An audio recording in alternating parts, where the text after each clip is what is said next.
Okay, so this is the attempted Apple Peel 520 jailbreaking video. I have no idea what I'm doing right off the bat, but I'm just gonna walk through it and see if I can get it in one go. So over here is the Apple Peel 520. Here, this is an iPod first generation, iPod Touch, and over here is an iPhone 4, just for comparison. So let's just go ahead and put this inside. So as you see, the front faceplate comes off, and then you can slip the iPod Touch inside like so.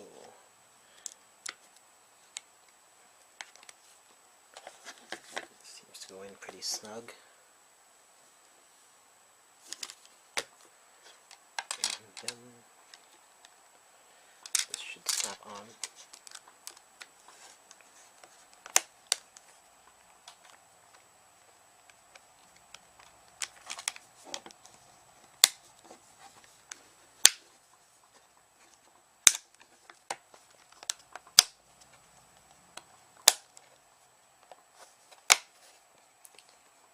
Everything seems to snap in. That seems to be the way it works. So, here it is. Hey YouTube, so this is my Apple Peel 520 review. As you can see, I've got my iPod first generation hooked up to it, and this is pretty much it. Let's take out this cable here.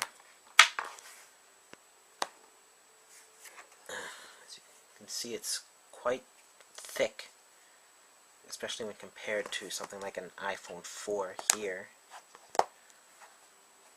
which sits next to it. Quite, just makes it how obvious how thick it is compared to the iPhone 4.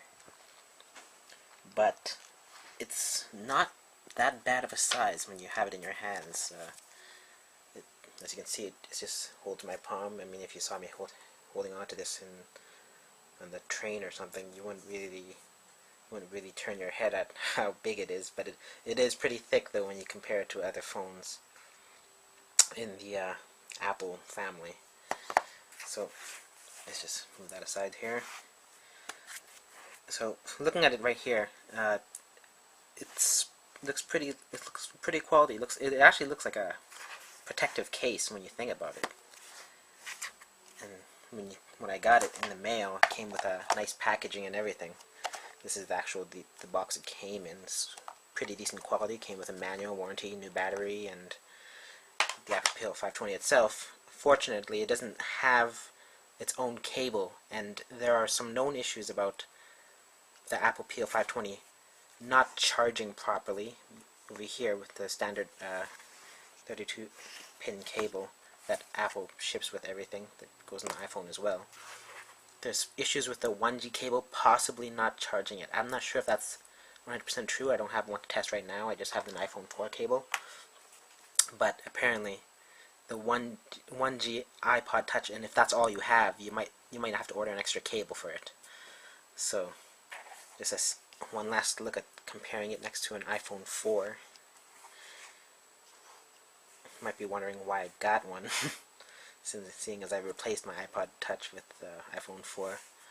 But it's for the price. It's for $80, which is the price of the Apple Peel, adding to the price of the iPod Touch. It's not such a bad deal, especially when I bought this brand new. It was pretty expensive. It was around $300 just for an iPod Touch, which now you can probably get for $60, and you can get it off Craigslist or eBay for a lot cheaper.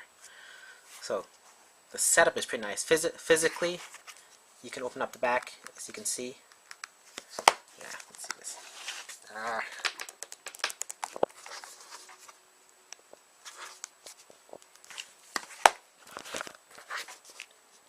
do this one hand. Just open it. Okay. So it's open. Usually it's not that hard, but I've noticed that when you get this, when you first get the Apple Peel, it seems kind of flimsy. because there's nothing in it, but once you put the iPod Touch into it, it actually becomes really, really sturdy. It's I guess it depends on the frame of the iPod for its stability. And I've noticed that initially when I cracked open the case to stick in the iPod Touch and then I closed it, it's actually very difficult to get this case, this top layer here, open again. In fact, I haven't even tried because I didn't want to damage it, and there's no real point in taking it out anymore. Normally it has a little cable slot at the bottom here. It just slips into a connector, and then you just use this one from now on. So you'll notice that in the back you can slip in the battery here. This is the battery, it goes in and out, and it has to be charged. The charge time supposedly adds to the charging of the iPod as well. And then here's the little power button, as well as an extra slot for the SIM card. Now, apparently you have to press this button to power on the actual device. I don't know if there's a light indicating when it's on or not. I haven't seen one, and I'm not going to worry about it. But I went ahead and jailbreaked it earlier and added the 2 apps. First time I've ever done that. And it's kind of a strange process. You know, if you're not confident in what you're doing, you might have issues because you don't know what to expect. But basically, jailbreaking allows you to load an app called Cydia, and it downloads and installs these 2 packages. In particular here, you have to download AppSync and the Yojin app appeal files so that you can get these 2 icons, which is Yojin and the Yojin SMS, which lets you send messages, and then this one's for making phone calls, obviously. Overall, with the SIM card, you can go to any provider, and since you can use Apple 520 with any iPod Touch, including the new 4th generation iPod Touch, it's going to save you a lot of money compared to buying an actual iPhone outright. However, if you're going on a contract, there's not a lot of savings. I mean, the amount's really negligible. For example, I bought the iPhone 4 for $270 plus the contract, so that was a pretty good deal for me. If I bought this used and this brand new, it would have been about the same amount plus the contract. But the point is, this is contract free, and you can go with any provider, so it's not a bad addition. In a little while, I'm going to give you a little demo of this sending and receiving calls, and hopefully sending and receiving messages. I have to get a SIM card just to put into this, and that's going to be coming up right next. Okay, so we have the SIM card inserted, and this is just a regular SIM card on the Rogers network. I'm Canadian, so here I've just did some previous tests, and I'm going to call the contact. So now it's just going to run. There's this weird thing here. It says slide to unlock. I don't know what that's about, but apparently it doesn't really matter because it does make phone calls. So, hello, hello. It seems to work. I could turn on speaker. Hello, hello. And there's clearly sound coming out of it. Let's turn this one on speaker. Hi. Yep. So clearly it's making phone calls. It's working well enough. It keeps going into lock mode, but from here you can turn on the speaker as well. Hello? Hello? So speaker seems to work here. That's just a feedback loop caused by me calling myself. So this can make calls, we know that for sure, and it can probably receive calls as well. Let's just try that really quickly to see what happens when I'm not in the program.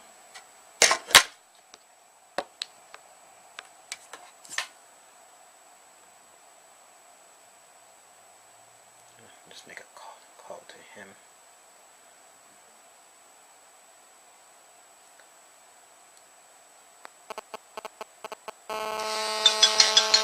So the app, as you can see, the app works by itself. You can just decline the call. That works well. I'm going to try a text message right now.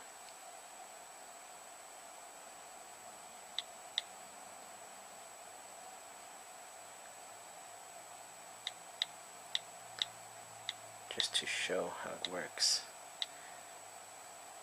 I haven't tried text messages yet, but it should be fine.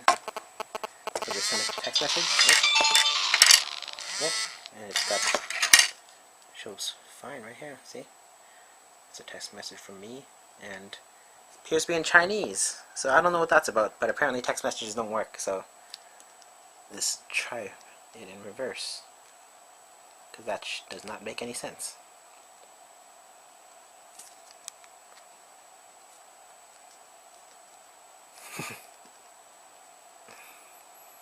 Let's try to reply to this guy.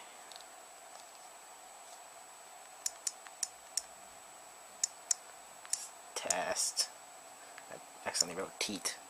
That'll be good enough. So I just sent a text message from the phone, and it should be receiving it on this phone right here. And it receives in English, so apparently something is wrong with how it receives the text messages.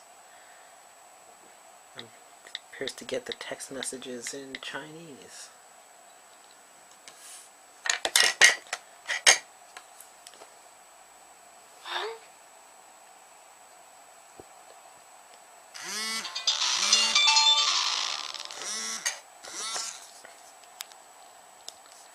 Yeah, so I guess you just can't get messages. As you can see, they come up in Chinese. So there might be a setting for that, or there might be an update in the future, but for now, I think you just stick to sending text messages and receiving phone calls. And that's the Apple Peel 520 for you.